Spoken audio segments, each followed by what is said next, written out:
race 10 means we've made it through half of the races, or at least we've made it to the halfway of what's scheduled for this season.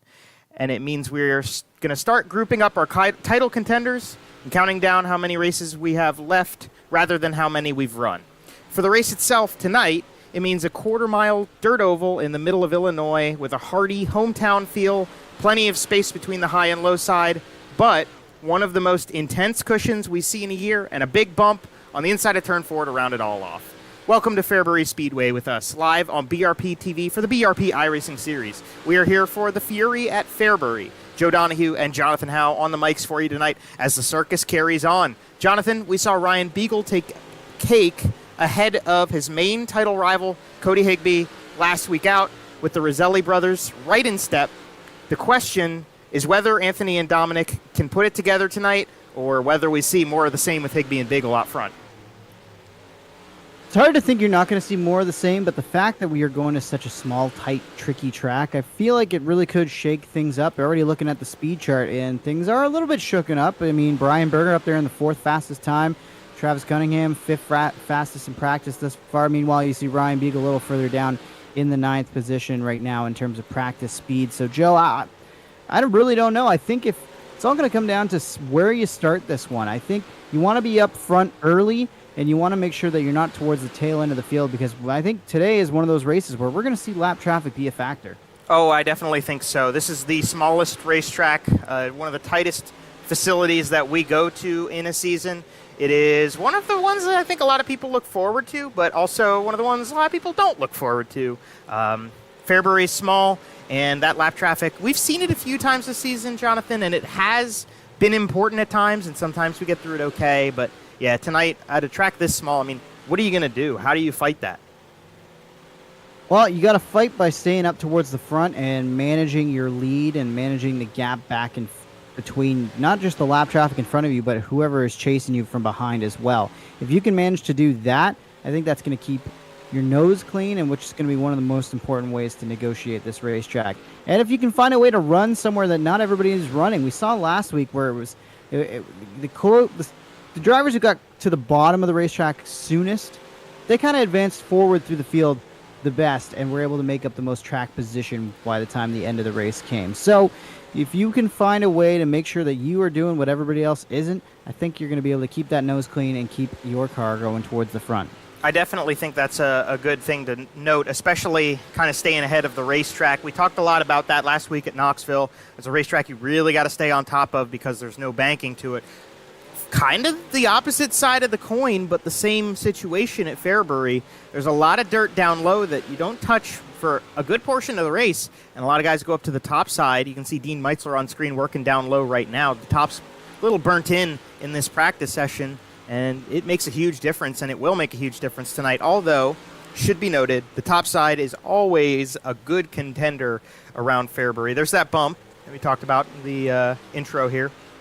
The top side is going to be the way around. You mentioned taking care of the gaps, and I got to ask you, Jonathan, about your take on the situation with Beagle versus Higbee at the top of the points battle. For the moment, it's still pretty easily Cody Higbee. Ryan Beagle sits 44 points behind him, but he did make up a couple points last week. Yeah, he made up some points, but I think it's going to take more than making up just a couple here and there.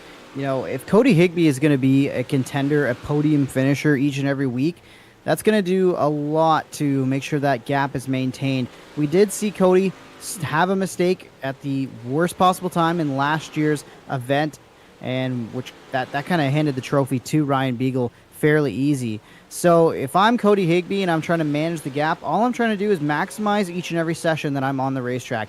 You know, you don't have to go out and win necessarily, but, you know, if you can make sure you're in the bonus points when it comes to your heats, making sure you're finishing in the podium or inside the top 5, turn some fast laps, lead laps where you can, collect those bonus points where you can, and make sure that you are constantly towards the front of the field, and that'll go a long way towards making sure that gap back to Beagle doesn't shrink and put himself in a vulnerable position with 1 or 2 weeks left in the season. Yeah, that's definitely, I think that's a very important thing.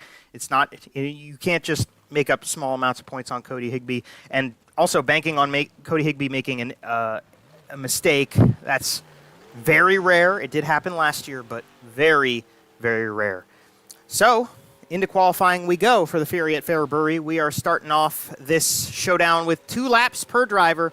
3 minutes for him to do it. We're watching Matt DeRitter in the 03 car go around right now. We got 100 laps on the docket for the feature race tonight. We are going to probably have 2 heat races. Only 13 drivers into the session for the moment. We're going to watch DeRitter around the last 2 turns. He might have tapped the wall there. This lap might not count. I think he got... No, he did not get away with it. You got to get your laps in clean. You can't make any contact with the wall or anything, or iRacing is going to invalidate them. And Jonathan, that's pretty important when you only get 2.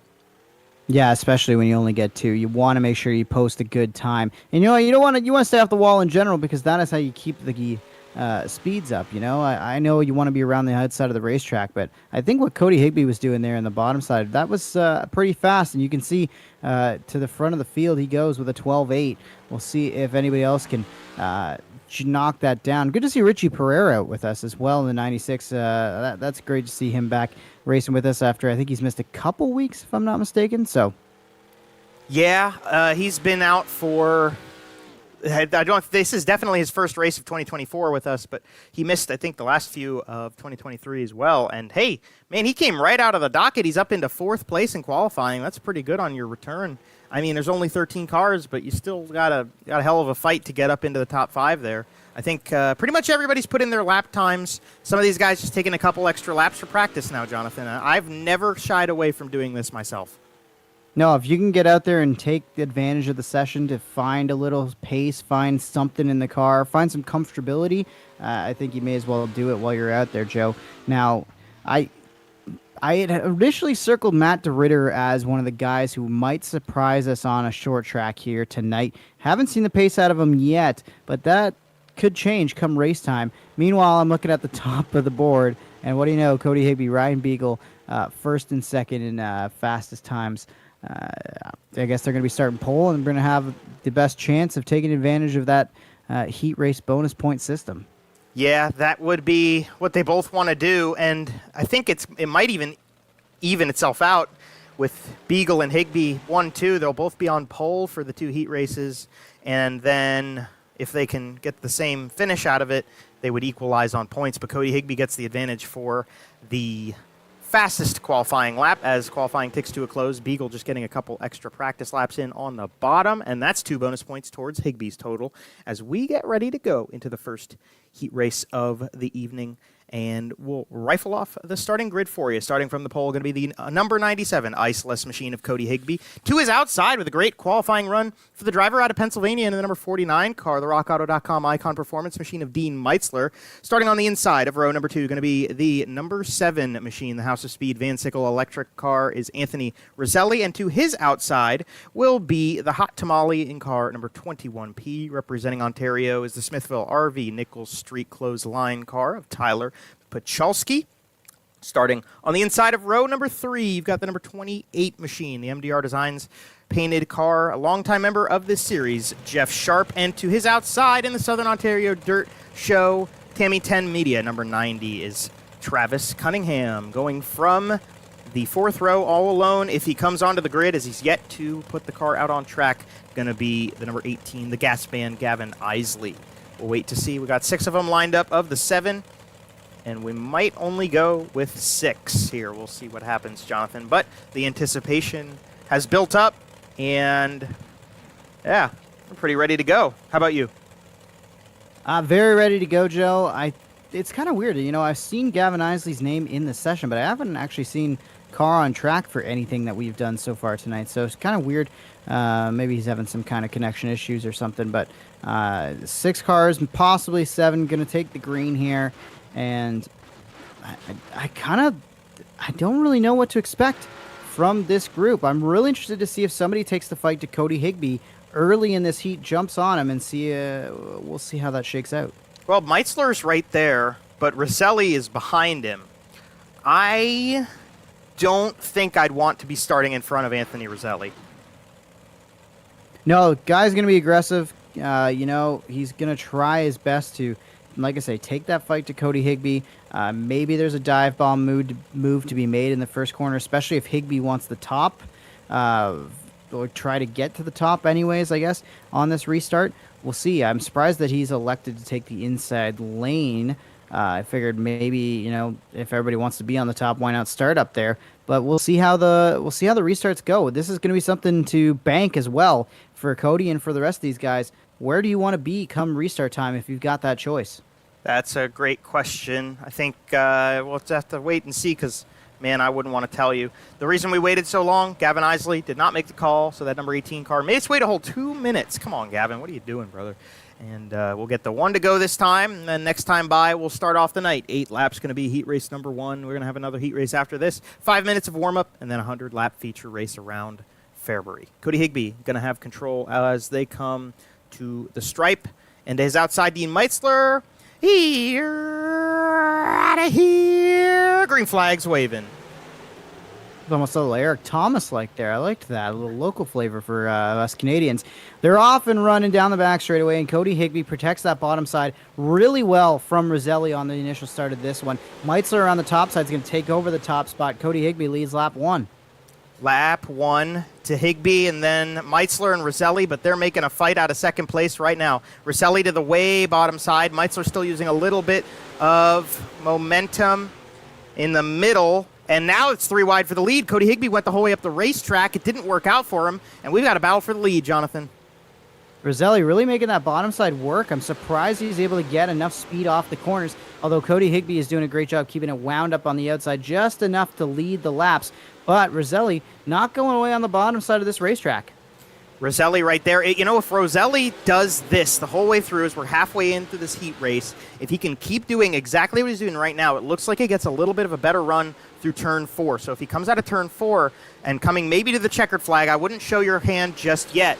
Just slide the whole way up the racetrack and block Higbee's run on that last lap, and you might be taking the win of this heat race. We'll have to wait and see if he does it, but it looks like Cody Higbee's getting that speed back up on top.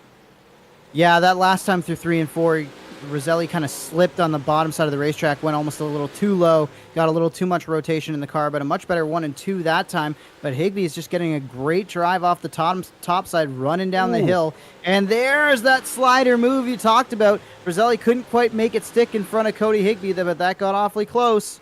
There's one more time to do it. Will Roselli make the opportunity work? He doesn't get up in front of him. Cody Higbee's going to come off turn 4, and Cody Higbee's going to win the first heat race of the night over Anthony Roselli. Tyler Pachalski pulls off the top 3, and Dean Meitzler holds on to 4th over Jeff Sharp and Travis Cunningham. Nice way to start off the night, and hey, we got one more coming, Jonathan. Let's bring the starting grid to him. We'll start from the pole of heat race number 2. Going to be driving the number 84 machine. The big dog in the Ackland Insurance APC Auto Parts machine is Ryan Beagle. To his outside, the 47 Technologies. Number 96 of Richie Pereira is back with us tonight. Starting in 3rd place, driving the other Van Sickle electric car out of Monticello, New York. Van Sickle Electric 5L Enterprises on it. Dominic Roselli. And starting from 4th place, Phase 3 Racing number 60 machine, always a nice name to see out on track. Brian Berger will go from there, and starting 5th in this one, going to be the 03, the MDR Designs Murder Graphics Beef Esports House car, sort of, is Matt DeRitter. And starting from shotgun on the field, the other Murder Graphics MDR Designs machine is going to be New York's own, the Teach Pat Reiser, and that's the 6, and the 1 to goes out. And Ryan Beagle's ready to bring it back for us, Jonathan. I'll let you call it to the stripe here as we got 8 more laps between this bunch of hooligans. Beagle and Pereira ready to roll here. They're coming in for an initial start. A little bit slow. Pereira looked like he wanted to get the jump there, but had to wait on Beagle, and Beagle takes advantage of that, scoots out by himself. And here comes Dominic Roselli on the inside in that 80 machine, looking for a good run once again here tonight, and doing more than just that as he takes the 2nd spot away. Whoa. I got caught up on DeRitter there. I thought he was going around. He saved it on the front stretch, and actually, not only did he save it, but he's making up time right here. He's going to 4th place, maybe fighting a little bit for 3rd with Richie Pereira in that 03 machine. Unfortunately, it was a little out of whack for him. Back up front, Ryan Beagle's still holding on pretty easy over Dominic Roselli. All of these guys got to watch the heat race before, see what the cards were from Cody Higbee and Anthony Roselli, and that might be what the difference is for Ryan Beagle right now. Well, they've certainly learned that there's speed down low in this racetrack, as pretty much the entire field run into the lower side of the corners, especially. Nobody testing up top, and maybe that's just because of how burnt off the top side's getting early in the night here, and I'm sure that's going to change things come feature time as well. I almost wonder if we're going to see a reverse effect where everybody's going to use up the bottom early in the feature, and then by the lap 50, lap 60, lap 70 mark, we're going to see everybody gravitate back towards the top. It could go that way. I anticipate it might, because we are using up the bottom right now, and it's just so much better right now that I can't see anybody really searching that much, and therefore, we're gonna burn it up, and then we'll move up to the top, and it'll be exciting. White flag coming out this time. Final lap around for heat racing action tonight. It's heating up for second place right now. DeRitter goes to the way high side. Pereira and Dominic Roselli fighting on the bottom, and there goes DeRitter on the top. As through the final set of corners, Ryan Beagle's going to take the win, and this fight to the line is going to go to Matt DeRitter. Whoa. A little 360 move there from Richie Pereira across the line, but good move from DeRitter up on the high side of the racetrack. Used that high line. Nobody was up there, and he used it to his advantage. Have to bank that for later in the night as well. I'm glad we stuck with that, because that was very interesting to watch across the line there. And yeah, could be more of the same coming if that's the tone to set going into the warm-up session. Nobody's going out on track quite yet. We're still seeing if the guys want to burn the track in, or maybe race controls decided they want to leave the track state as is. In the meantime, Jonathan, maybe we could take a second here and thank some of our partners and sponsors and everybody helping us out with the streams of BRPT and BRPtv. Over here, if you got any, you wanna take them for us, Mr. Howe? Oh, why not start with our pal at MDR Designs and Murder Graphics. MDR Designs is committed to providing you the tools you need to elevate your brand. First impressions are everything, so contact MDR Designs at mdrdesigns.co@gmail.com. Have it done right. That's mdrdesigns.co@gmail.com for brand identity design, logo design, and more. Choose MDR Designs, discover design, and succeed. And if you're loving the way that some of the race cars are looking out there on the racetrack tonight, then maybe you're going to want to hit up Murder Graphics. Elevate the racing experience with Murder Graphics. Make your event stand out with premium event logos, flyers, social media marketing, and more. Send us a message on Facebook or email us at murdergraphics@gmail.com. That's mrdrgraphics@gmail.com. Murder Graphics, home of killer style. Now, if you like what you see in terms of even our social media, if you're following the BRP TV series and you're liking all those social posts and the way they're edited up, that's all Murder Graphics, baby. I want to shout out to Creative Turnings, based out of Waterford, Connecticut. Creative Turnings offers wood and acrylic household items such as pens, bowls, candlesticks, charcuterie boards, and much more. Custom homemade products, great for gift giving and home decor. Head over to their Facebook site to learn more. I want to shout out Dig Race Products for being a part of the year this year. 47 Technology. You can see them on the side of Richie Pereira's number 96 machine later on. 47 Technology is a homegrown 3D printing operation making your visions turn to reality one layer at a time. Custom projects have included Christmas ornaments, trophies for sim racing, board game pieces, and more. Check out their Etsy page and reach out to take your custom 3D projects to the next level. And I got to shout out to my show, Southern Ontario Dirt Show Podcast. We're taking it slow, bringing it back before we get up to full speed around here, probably in April. Really, that's when things get going in terms of racing around Southern Ontario. But we're looking forward to tracking Canadian drivers, tracking Canadian content across the border as well. And we got some fun things, I hope, coming down the pipeline as well with the Southern Ontario Dirt Show podcast. So myself and Travis Cunningham host that one. You can find it wherever you get your podcasts, up on Spotify, on Apple. I think some of the other ones are starting to go away. Amazon, we get some listeners on Amazon. Appreciate that. And you can also check out our website to hear past episodes and more as well. And just looking forward to getting back to racing in my neck of the woods, Joe. What's racing like around your parts? Are anything starting to start up, or are you still dealing with cold snaps? What do you got down where you are? Well, we still got a little bit of cold. It wasn't actually that bad out today or this past weekend. I'm only 2 weeks away, I think. Let me count it. 1, 2, 3. Dang. I think I'm 3 weekends away. The Icebreaker at Lincoln Speedway for the local shows is the kickoff of the season, and we are almost there. We're, like I said, about 3 weeks away from it. And then pretty much weekly sprint cars in Central PA all the way until October, late October, and then even our last race in November. So I don't have much longer to wait. And we'll probably get the warmth a little quicker than you do, Jonathan. I hate to say it, but it's... Yeah, probably. I mean, we've got the Spring Sizzler kicking off mid-April. I think it's April 20th this year at Maryville Speedway. That's kind of the first thing that you're going to see. And Test and Tune the week before that.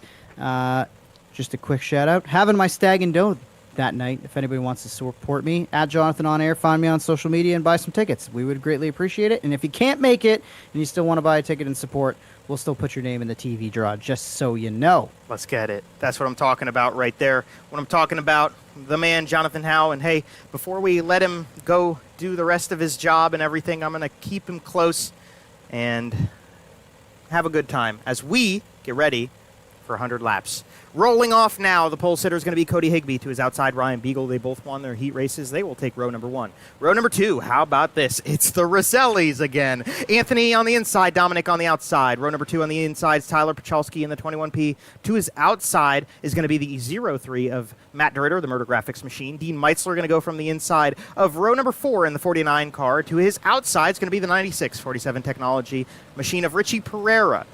The Scotty Sheet Fashions MDR Designs number 28 of Jess Sharp goes from 9th, and rounding out the top 10 is going to be Brian Berger in the 60 machine. Travis Cunningham 11th, Pat Reiser 12th, and Gavin Isley did make the call for the main event, so he will go from 13th. We've got 13 of them lined up, 100 laps around a quarter mile. It's set to be a doozy. We're going to toss them out one more time. You're out of here, and we're racing. Good start on the high side from Beagle. He's going to draw even down the back straightaway and try to make a move to the middle of the racetrack. Can't keep it pinned down. You can see that 84 RK bouncing around. And don't look now, but here comes Dominic Roselli on the way up outside. But Cody Higbee still leading this one down the backstretch. Boy, you want to talk about somebody who uses their car early. Oh, my gosh. I didn't even... I caught myself off guard with Matt DeRitter right there. Did not expect him up that fast at all. But, man, Matt, he's really good at the short tracks. He's won at Lanier a few times. He's got a couple other ones to his name. He's won at Cedar Lake. I don't know if he's checked off Fairbury yet. I don't remember off the top of my head, Jonathan, but he certainly looks like he could tonight. Yeah, I hope he can at least come up and mix it up. He's been kind of, I don't want to say struggling to start the year or struggling through the first half of the year, but I don't think Matt's run exactly the way he's want to in this league. Somebody else who's struggled at the start of this race is Ryan Beagle. He's dropped a couple of spots now as he really was committed to that middle groove trying to get around Cody Higbee, but especially through 3 and 4, the car was just bouncing around on him. Couldn't keep it planted to the racetrack to find any speed, had to keep catching it, and now look at this, Dominic Roselli on the outside. He's going to try to take the lead away and clear Higbee down the front stretch, and will do so.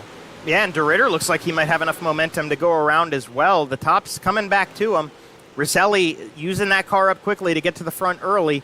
Going to be 8 laps into this race. There's still plenty of time left. You got to be careful on that right rear. We've watched that happen week after week, Jonathan, where these guys go hard in the paint to start off the show, and by the end of it, somebody else who was a little bit more patient with their tires can usually get a little better run. And I think tonight that might be crucial.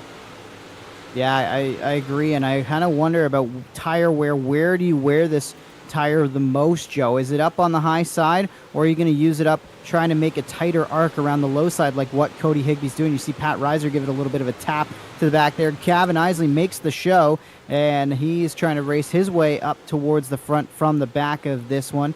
Not doing too bad right now, slicing and dicing his way through the field, but a good 3-wide battle that he's stuck in right now and hasn't been able to really escape Dean Meitzler and Pat Reiser just yet. Reiser goes around the outside. Really great battle going on right there. We got to catch back up to the front because we have Matt DeRitter within the sights of Dominic Roselli, and he's going to go to the middle We'll see what DeRitter does off the middle of turn number 2. Doesn't look like he was able to pull even quite yet, but Rosselli in the slick stuff. It's only a matter of time in that sort of situation, and look who's right there. He's right back in it, the 97 of Cody Higbee.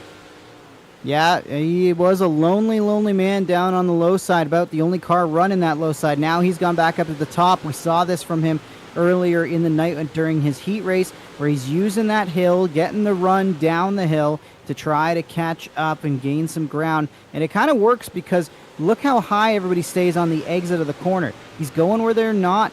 He's going to try and use that momentum down the racetrack to get the run into the corner. The only thing is, Joe, if you catch him, you got to stay to the low side. And I think the low side's almost been burnt up already, which is crazy to say in 15 laps. But maybe it'll come back to Cody Higbee as these guys continue to run the top side of the racetrack. He's searching right now, but even when he's searching, he's still finding speed and keeping pace with the top two. Well, yeah, and I wanted to mention, I got confirmation from Matt DeRitter, who's one of the race control guys for these events, trying to keep track of everything. He did confirm that they made everybody wait in the warm-up because they didn't want to burn the track out any more than it was. And we've watched these races for a couple weeks together, Jonathan, just a few times. And we've seen these tracks get slicked off pretty quick. We have a lot of races where the track state starts off in a spot where if we were running sprint cars, you wouldn't want to be, you wouldn't be expecting much of a show. But even for them to say the track was slicked off to the point where they didn't want to do a warm-up, I think this track might have gotten a little bit ahead of where everybody expected it to be at this point. Yeah, I think quickly things changed, and I'm kind of shocked to see it change the way it has. And I think, looking at the way this thing is rubbering in, especially in 3 and 4, there is a lot of, still brown to hit in the middle of the racetrack in 3 and 4. But we saw where Ryan Beagle is using that lane, and he quickly found how bumpy and rough it is. But if it's the only bit of grip, maybe you can find something there. And maybe they're going to save that for later on. There's so many questions to be answered, and with 100 laps in this thing, I think it could go top or bottom. I'm not even 100% sure where it's going to go. Well, it could go top to bottom to middle and everything in between. Cody Higbee's line is starting up top, and then he cuts down low. It looks like this time he's not quite going to do it. Matt DeRitter started copying that line, too. Noticed that the 03 started doing the same thing as the 97. Right now, Dominic Rosselli still sending sliders into the corners and keeping the car on an angle. I don't know if I'd want to be doing that. I'd try to keep the car straight now, and especially we're 25 laps in, so we're a quarter of the way into this race. That means it's kind of time to settle in a little bit. Dominic Rosselli might want to try to keep that right rear underneath him a little bit. A friend of mine recently told me something that I didn't know, which was the tires cord in iRacing now. I didn't know that. So if that were to become a factor, Jonathan, we might even be able to see it as Matt DeRitter gets a little cocked up in turn number 4. Gets it back underway. He's good to go. Yeah, DeRitter slips up there, and Cody Higbee is by and through to second. He'll try to drive away from the 0-3. DeRitter's getting a great charge into the corners, but it's almost like he's got to jump on the binders once he hits the middle, and that might also be out of respect for the competition in front of him. So I think DeRitter's got something here. It's just a matter of, can he get off the top side, or can he stay up there and keep using the top side when everybody eventually migrates somewhere else on the racetrack? Right now, Dominic Rosselli is kind of opening things up. He's going to encounter some lap traffic in the form of Travis Cunningham here, who's been at the back of the pack. Throughout the year, he's been fighting connection issues. I'm not sure how it is tonight for him, but good to see that Southern Ontario Dirt Show modified out there right now. And Pat Reiser will be up next to lap as Rosselli will clear the 90 car, and the 33 of Reiser next. And the car that at least Cunningham has moved down and out of the way. Reiser is right in Dominic's line, Joe, and I'm not sure if that's going to force Rosselli to experiment here and find a different line to try to get by, and that might cause him to slow up, although he breezes by him there. So scratch that. Whoa. Pat got up into the wall there. Yeah, he made Dominic search, but he let him through once they were side by side there. I noticed Reiser didn't really run off the corner that hard. Rosselli is still pushing. He's still pushing hard because look who's right there now, Cody Higbee. He's still lurking and closing in actually into the corner. Now a little bit better run off for the 80 car, but man, you got way too much time in this race for Cody Higbee to be that close to you if you're Dominic Roselli. He has been pretty good at holding off the number 97 car in the past few weeks, Jonathan, but I don't. It's hard to go up against somebody like Cody Higbee in this sort of situation. It really is, Joe. And I think the other thing, too, about Dominic is he's found pretty much every way to lose a race, including having a tangle with his brother, Anthony Roselli, in past races. I know that was a pretty painful one for them in that house. But, I mean, you can only lose so many before you eventually learn to win one. And I think this might be one of those weeks where Dominic Roselli can really put it all together, at least the way he's going right now. And it's so early, Joe, that maybe does he pace himself and let Cody Higbee burn his stuff up getting through all this lap traffic? Well, it doesn't look like it's that big of a difference between Higbee and Roselli right now at the front. In fact, I would almost even argue that this traffic situation has helped Cody Higbee out more than it's going to help Roselli. And in dirt racing, a lot of the time, the person who benefits the most from lap traffic is second place. Whoa, man, Roselli is getting sideways in the corners right now.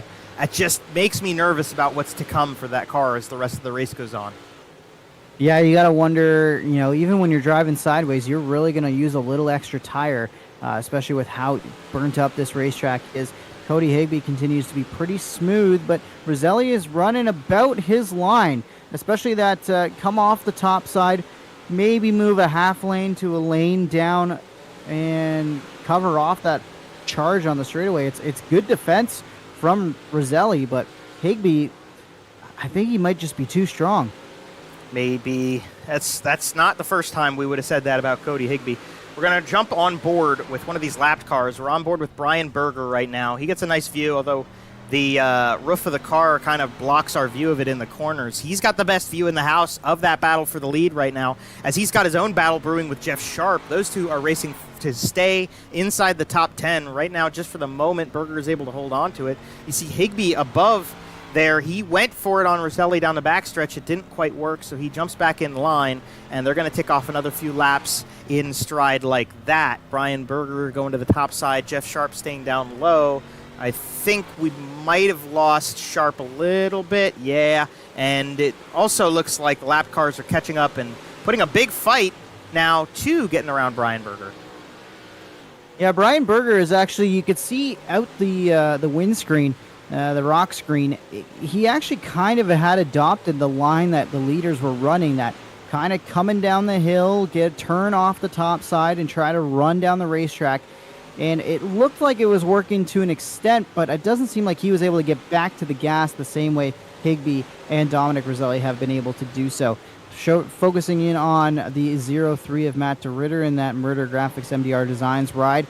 Doing a good job battling with Anthony Roselli. Hold on to it. Anthony had a great run into the corner, had to jump on the binders there to stay off the 0-3. And I think Roselli's going to have to move and try to search for something if he wants to get by, as he does look like a faster car than the 0-3 right now. He does, so they're still battling there. And you saw a glimpse of Ryan Beagle, who's fallen to 5th place now in this race. But time will tell if maybe he kicks it into a higher gear. We are halfway into this one.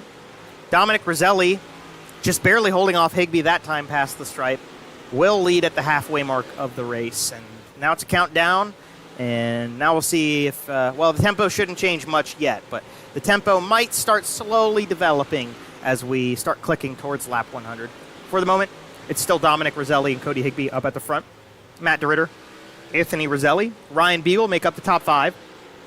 And then this, Gavin Isley has made his way all the way up to 6th from starting last. Yep, 2 lap cars in front of him there that are continuing to battle for their position on the racetrack, and Isley's trying to figure out which way to go. Split the middle, right up the gut, and he will do so to get by at least Sharp's machine. Now he'll try to get past Berger and clear, and he will do so. So keep an eye on the Catfish. Although he's not running the low side tonight, Joe, he is all the way up against the fence and ripping it right now. Yep, this is one of those nights where we're going to refer to him as the gas man. It depends what line he's running. That's what we call him.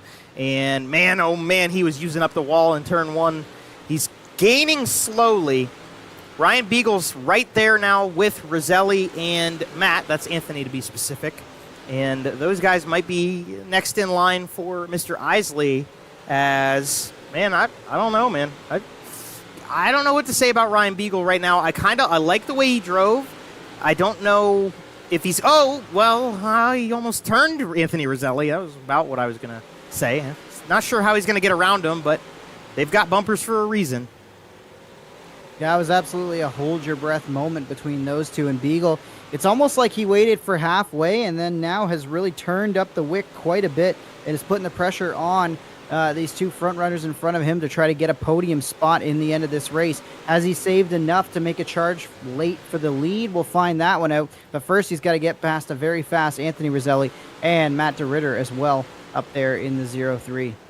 It is still 12 cars out on the track, just checking in. Pat Reiser pulled off, so we are down to 12 out there on the quarter mile. 60 laps down. Dominic Roselli, a big fight for the lead as they were just lapping Dean Meitzler, always bringing a big crowd to watch these streams with us. Now Higbee is maybe putting a little bit extra oomph in that car. He's right there with Roselli. There's still plenty of time left, but yeah, Roselli looks like he's definitely running a little bit more defensively now than he was before, Jonathan.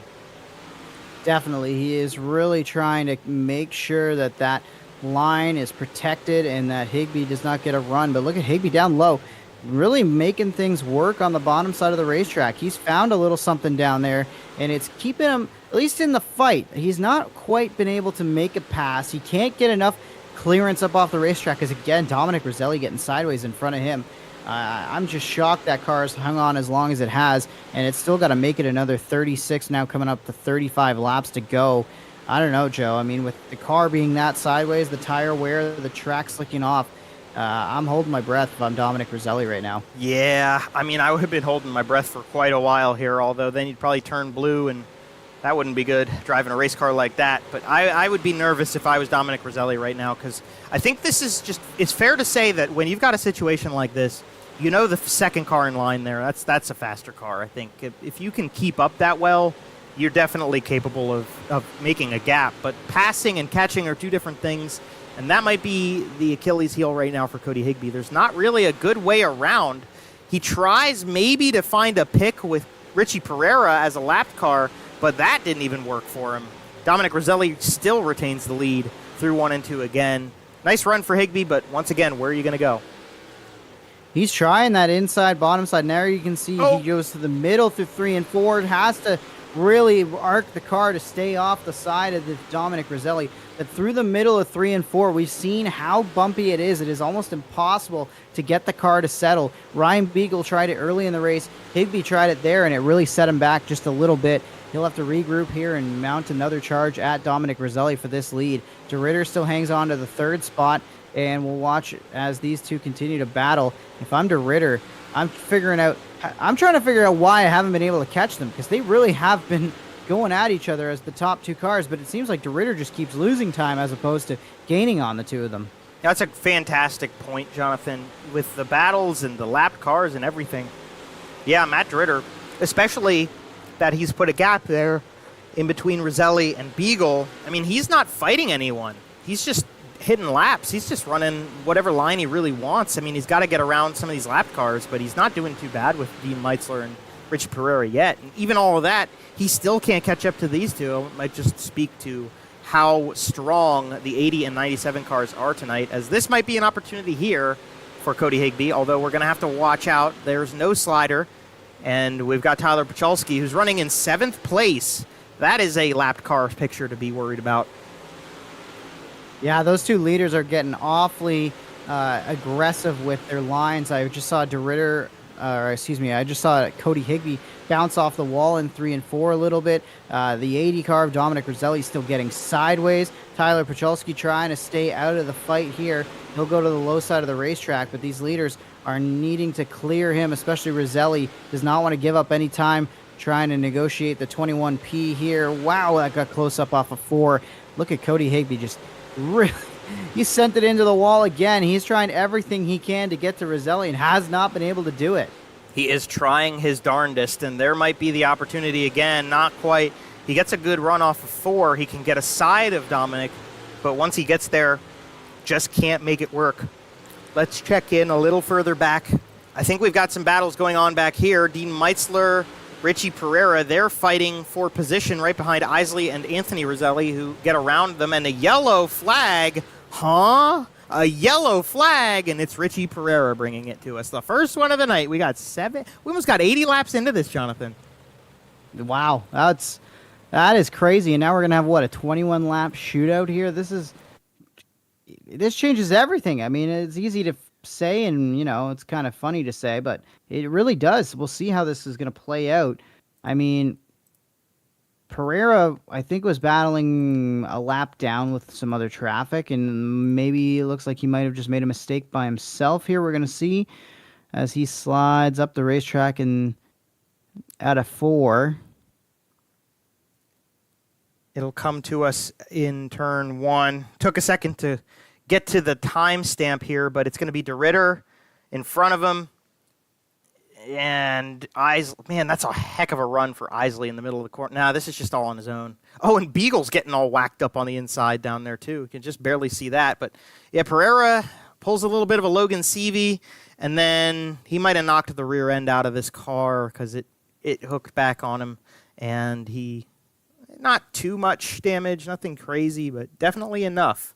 Definitely enough for a yellow. Yeah, it certainly was there. And you almost wonder if, he had to jump on the binders a bit to avoid the cars in front of him and stay off the leaders. With this restart, though, we're back to green, and Dominic Roselli up on the high side. Was that the catfish down there? Is that Isley trying to advance forward on the extreme low side of the racetrack? It is. Look at him trying to steal a couple spots here. 3 wide off the corner. Man, and you love it. Jonathan Howe called him the catfish without any hesitation right there because he jumped to the bottom, and that's what he does. Gavin Isley making a run for 4th place right now with Matt DeRitter. Anthony Roselli into 3rd, though, and he is tracking to catch Cody Higbee as well. His brother Dominic still leads the way. Higbee's going to start searching around a little bit. Anthony Roselli looks like he's just going to say, I'm going to ride behind Cody Higbee and see what I could get. There's about 15 laps left at the line. Dominic Roselli's led, I believe, every single lap to this point. And the battle between DeRitter and Isley still going on pretty strong, and they're even catching Anthony a little bit. Yeah, Gavin Isley's really trying to make that bottom side work. He's gotten a little too aggressive a couple times, and it's cost him some speed as it continues to cost him some speed. You can see the way the banking works. You almost catch a little bit of air transitioning back onto the flat, especially at a 3 and 4, and that's really costing him on the exit of the corners here. This time, he doesn't quite do it as aggressively, but still you can see the car bouncing around, quite upset down there, and I don't think the bottom is working as well as Isley needs it to advance forward beyond where he's gotten on this restart. I think he's got to try to get back up to the outside as we see a pass developing for the 2nd spot ahead of them. Anthony Roselli took a shot at the 97 of Higbee, couldn't get it done, Joe. Man, but who took a shot was Cody Higbee into the outside wall in turn number 1. I think Isley is he's running out of his luck because the bottom side's getting so used up. Higbee's starting to bash off the wall a little bit more. It's getting slicker up there, and he's trying to carry just as much momentum as he has been for a while. Dominic Roselli doing an excellent job of controlling things for the moment. 10 laps to go at the stripe. Now Higbee's going to change things up. He's going to try the bottom. And not a good run at all off the top there for Dominic, but it holds this time. It holds, Jonathan. It holds for now. He's going to get aggressive. Couldn't pull the slider off. I think if I'm Higbee, you got the lead in the championship. You're running well right now.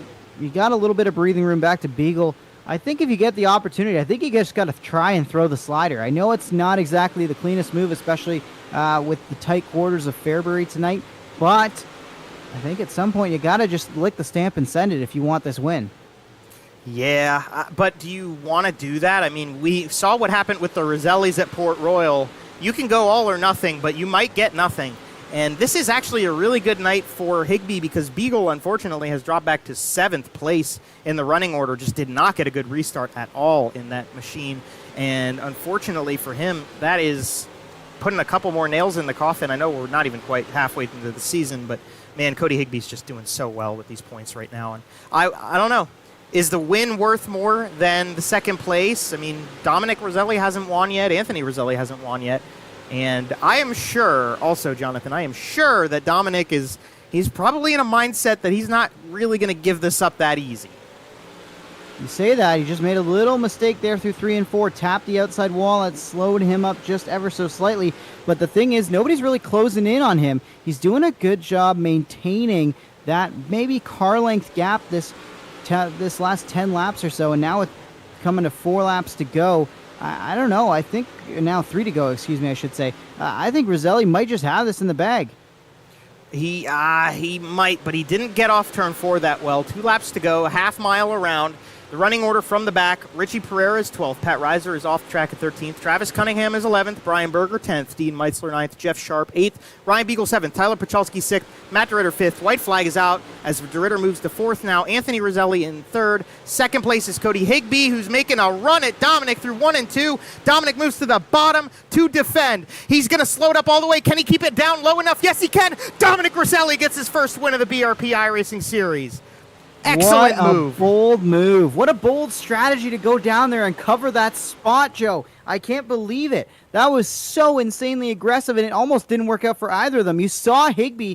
He almost went into that tire barrier and bounced into Roselli, and we could have seen Roselli try to defend and end up throwing away a win, but it worked out for him, Joe. Wow, what a finish. That was a phenomenal finish to this race, and they're going to get all done up on the front stretch. We'll let the guys have a quick second to catch their breath. I'm sure Dominic's probably pumping his fist and screaming a little bit, and rightfully so. That was such a great move to the bottom for him, just to block that line off and make sure Higbee didn't get around him.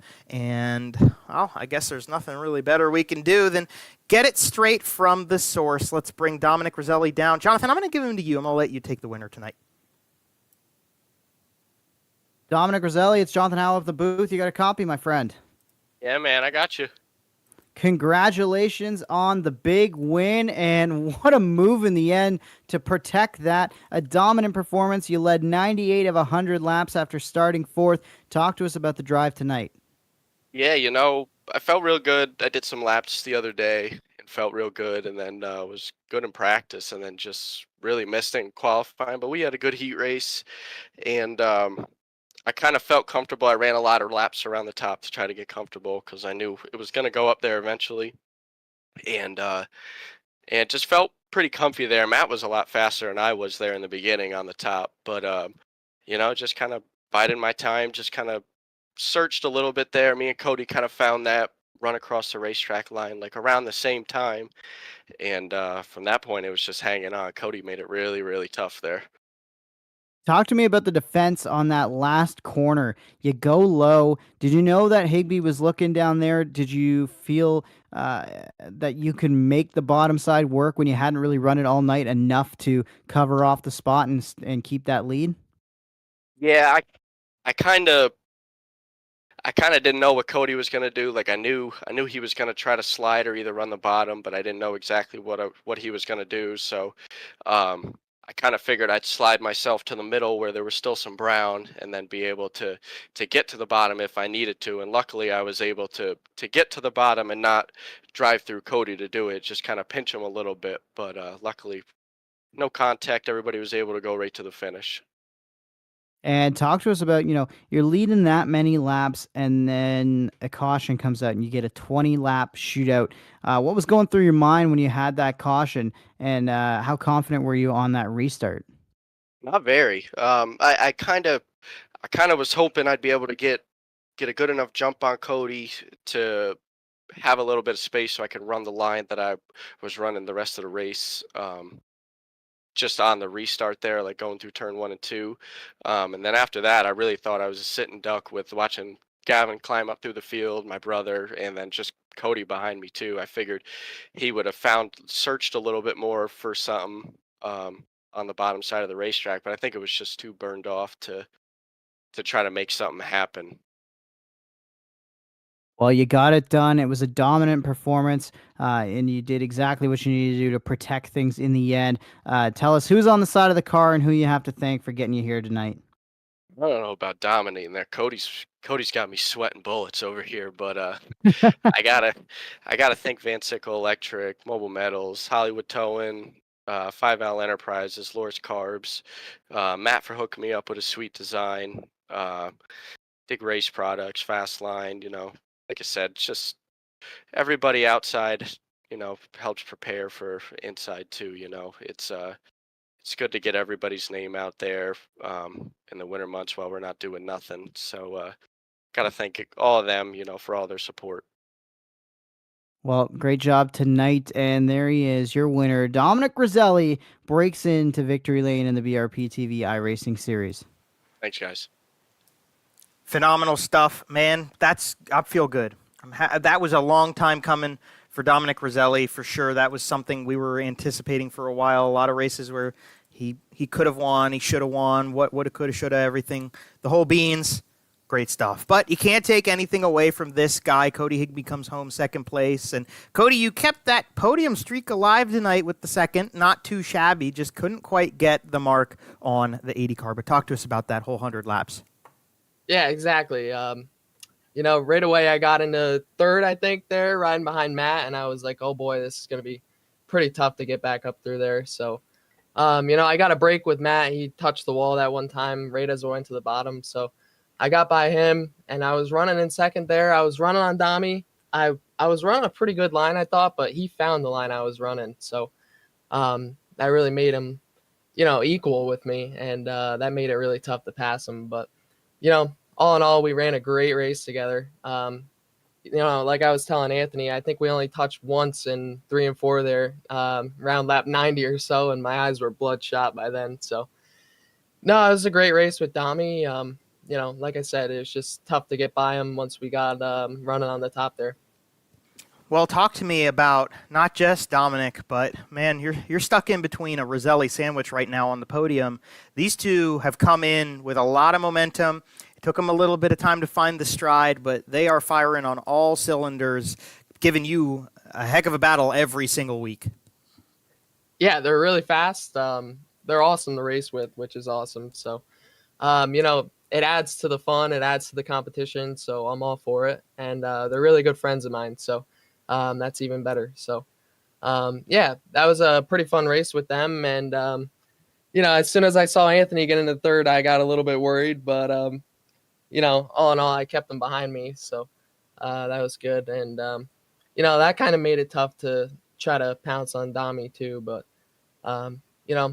we just kind of fell in line there, and I knew we were kind of running for a second as soon as that restart happened. It was, he chose the top, and then I really didn't fire off good on the bottom. I tried to find Brown as much as I could, but, I even tried to ride in behind him and cut down underneath him more than he was cutting down, and I tried to half slide to him. Just nothing really made it work. He was running a good line. Well, talk to me about the lines and everything. I mean, you guys didn't go out in the warm-up. You didn't want to use up the track too quickly. It looked like the track was getting a little bit ahead of where everybody was expecting it to be at the very beginning of the race, and I'm sure that just carried the whole way through. Yeah, the track was really slick early. I think we started practice and it was 20%, and I'd say by the end of the heats it had to have been at least 80. So, I call it the iRacing rubber. It's kind of when it gets so slick, you just kind of got to ride. A track like this, it's got some banking, so running up and keeping your momentum is, the place to be. But other tracks, it kind of locks down on the bottom, the shortest way around. So, yeah, just running laps here so much, I kind of knew it was going to go to the top. But I was a little bit surprised to see the bottom working so well so early. I was a little surprised by that, too. I'm not going to lie. I've played a couple rounds at this racetrack in my time in this game, and I'm with you on that one. But, hey, Cody, man, every week we get to talk to you about a great run, a great podium. Who do you have to thank? And shout out here for another sensational race in your bid for the BRP championship this season. Yeah, I want to thank you guys, as always, for putting this on. All my friends and family that watch this is a really fun thing to do. And I want to thank Dami and Anthony there for running so clean, and Matt earlier on. A track like this, it's a quarter-mile bull ring, so you're not always going to get clean races, but I'd say that's one of the most clean I've ever had here. And, congrats to Dami and Anthony. The line you got to run here is really tricky. So to run 100 laps and kind of keep it clean is pretty interesting. So, yeah, it just goes to show you a great group of guys we race with. And, like I said, running that top's pretty tricky. We bit the wall a couple times, but nobody really climbed the fence, which is good. Not quite. Richie Pereira got a little close at one point. That was the only caution we had to deal with. But, hey, you didn't, and that's what matters. Keep the car in one piece. Yeah, one caution's really impressive, so that's even better. Absolutely, and I agree with you 100% on that. But thank you, Cody, for coming out. Congratulations on second. We'll talk to you again next week, I'm sure. All right, thank you guys. And very nice. Jonathan, you get the pleasure of talking to both of the brothers tonight. You get Dominic from first, you get Anthony from third. I'll hand him off to you. Anthony, it's Jonathan up in the booth. You got a copy, my friend. Yes, I do. Congratulations on the podium spot. A good drive for you, up from fifth all the way to third after starting third. And, it was a tricky one out there to be further back in the pack, but you found your way back to the podium in it. Talk to us about the drive and the tricky negotiating of which line to run at this place. Yeah, I mean, I really didn't see it going up to the top because it was pretty burnt off with what the track slate was set up when we first got on there. I really thought it was going to be rolling the bottom and middle 'cause that's kind of how this place races normally. Few occasions see it going up to the top, but then it got pretty locked down up there, and it got really hard to kind of pass people. I was knocking on Matt's door for quite some time in that race, and I just couldn't really figure out how to get by him. And at one point, I started to change up how I was driving it, and I really started to gain a lot of speed. Where I was thinking, like, man, if I can get by Matt, I might be able to stick or catch them two guys in front of him. That caution really saved my life. I was really happy to see that come out, not just to get a breather because I was really, really sweating there when that came out, but just to kind of think of how I might be able to get around him and change the game plan up and get a good restart, which I did. You get the good restart, and, at that point in the race, it seemed like guys were trying to spread out. You saw Gavin Isley way on the inside trying to make things work, but you stayed up towards the top of the racetrack. How worried were you about guys like Isley and those trying to try the bottom underneath you? Yeah, I mean, there was a few times where I thought maybe I should try the bottom, but I didn't want to give up the track position just because at one point it was me, Beagle, and Matt, and running a train. So it wasn't worth trying to go down there and try something because you throw the risk of it not working and you fall back a few spots. On that restart, I saw Gavin to my inside. Once I was able to get by Matt, and I really think I was starting to think, man, he's probably going to get by me because he loves the bottom. I know that, but I started to kind of tap the brake going in to get it rotated a little bit better so I can run a better cut down and get into the moisture, and it was working really good, and I was able to stay with Cody and Dom there at the end because of it. You stay with them. You got it done. Who do you got to thank for bringing it home on the podium in that 7 car? Oh, yeah. No, I got to thank all the sponsors on the car, my parents, my fiance, Kate, you guys for putting on an awesome broadcast, and Matt and B for doing this for us. This is just a fun series and a really fun thing to do. Thanks for coming out. Thanks for being a part of this thing, and congratulations on the podium. There is Anthony Roselli finishing third in that 7 car. Thank you.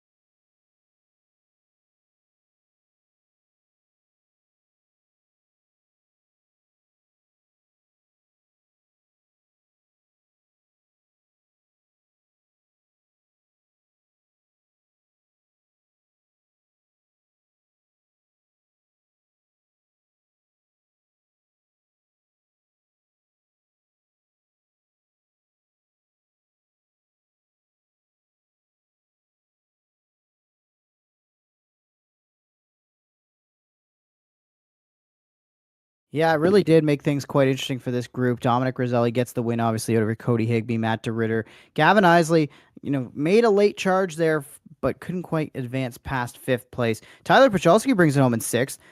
Ryan Beagle, I'm not sure where he lost that lap, but he ended up a lap down. Jeff Sharp, Dean Meitzler, Brian Berger round out your top 10, all 1 lap down to the leaders.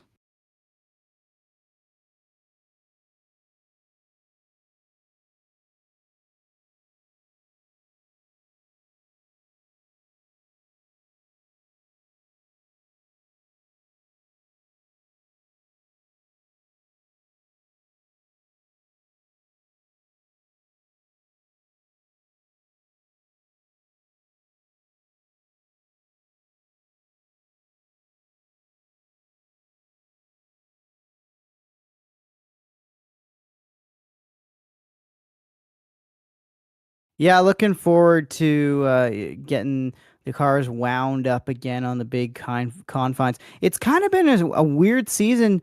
I don't want to jinx anything because we still have plenty of time left, but really a clean season from this series, Joe. And I don't want to give it the announcer's curse, but heading back to some bigger tracks, I kind of expected this to be the wreck fest, but maybe we'll see that somewhere else.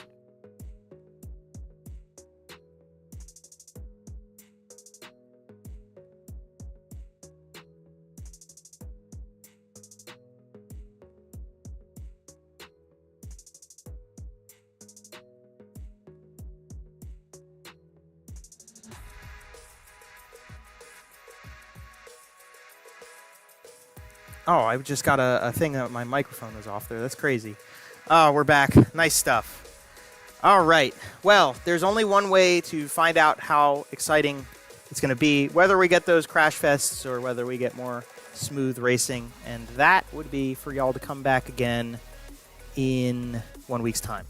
From all of our partners, MDR Designs, Murder Graphics, Creative Turnings, 47 Technology, the Southern Ontario Dirt Show, the Susie family still rocking socks down there, everybody who watches along with us, everybody who subscribes to the channel, be sure to hit the bell icon so you know when we go live in 1 week's time for that race. Until then, I've got a hot date with a bowl of rainbow sherbet waiting for me. Jonathan, I'm sure you've got something stirring and waiting for you. So what we'll do is we'll cut off. Thank you all for watching, and be sure to come back in 1 week's time. Take it easy. Until then, we'll see you at Eldora.